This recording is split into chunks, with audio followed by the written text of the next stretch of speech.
खबर छत्तीसगढ़ के कोरबा से है, जहां छत्तीसगढ़ के हाथियों को कटघोरा का जंगल भा गया है। इसलिए हाथी इस मंडल को छोड़ नहीं रहे।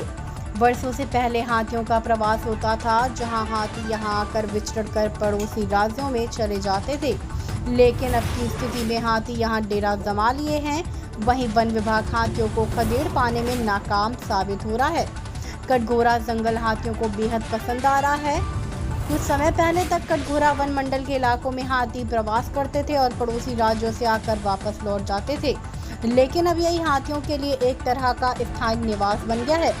कटघोरा वन मंडल में अभी तक 45 हाथी कई महीनों से अलग अलग दलों में विचरण कर रहे हैं। इन्हें संभालने के साथ ही हाथी मानव द्वंद रोकना भी अब वन विभाग के लिए एक बड़ी चुनौती है। वहीं वन विभाग ग्रामीणों को सतर्क रहने व हाथी से दूर रहने के अलावा खदेड़ने में नाकाम साबित हो रहे हैं। छत्तीसगढ़ के कोरबा से संवाददाता प्रवीण कुमार के साथ नानक सिंह राजपूत की रिपोर्ट। देखिए, कटघोरा वन मंडल जो है, यहाँ पे लगभग 4 परिक्षेत्र है जहाँ पे हाथियों का दल विचरण करता रहता है।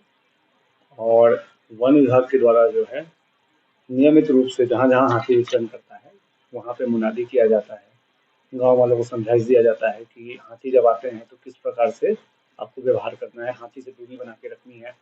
और अगर मान लीजिए कहीं पे हाथी घर वर के आसपास आ जाता है तो वन विभाग स्थानीय ग्रामीण वन प्रबंधन समिति के सदस्य से हाथी मित्र दल के सदस्यों के साथ मिलकर हाथी को हम लोग खरीदते भी हैं। तो नियमित रूप से वन विभाग के द्वारा जो है हाथियों का सर्वेक्षण किया जा रहा है। इसके साथ साथ जो है कटघोरा वन मंडल में हम लोगों के द्वारा जो है ऐप के माध्यम से भी लोगों को सूचना दी जाती है। उनके मोबाइल फ़ोन पे फ़ोन कॉल्स चला जाता है, SMS मैसेज चला जाता है और सजग सायरन सिस्टम भी लगी हुई है।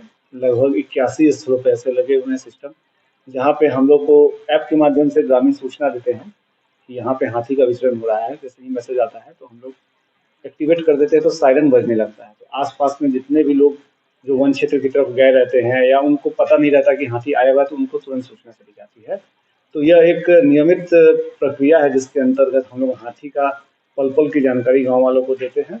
और मान लीजिए किसी प्रकार का क्षति होता है तो क्षतिपूर्ति मुआवजा भी हम लोग तुरंत बना के उनको देते हैं। अभी वनमंडल में लगभग कितने हाथी दिख रहे हैं? अभी लगभग 46 हाथी विचरण कर रहे हैं वनमंडल में।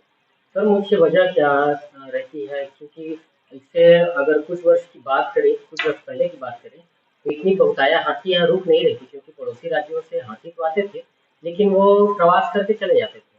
तो क्या मुख्य ये वजह रह सकती है क्या कि अन्य राज्यों में जो है जंगलों का सफाया होना या इस टाइप का कुछ? क्योंकि कटघोरा वन मंडल जो है जंगली क्षेत्र है और यहाँ हो सकता है भाग्य हो यहाँ का वातावरण। नहीं, ऐसा है कि मैं आप लोग को बताना चाहूँगा कि कटघोरा और पूरा छत्तीसगढ़ जो क्षेत्र है, तो सदियों से हाथियों का बसेरा रहा है।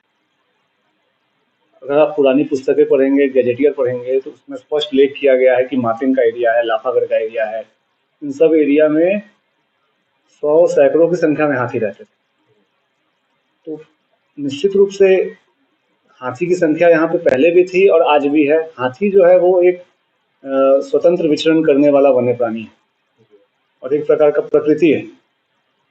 तो प्रकृति तो अपने आप को एक्सप्लोर करते रहते हैं। वो क्षेत्रों में अनेक क्षेत्रों में विचरण करेंगे, जहाँ भी उनको अच्छा लगेगा वहाँ रहना चाहेंगे। हमें उनसे सामंजस्य बना के चलना है।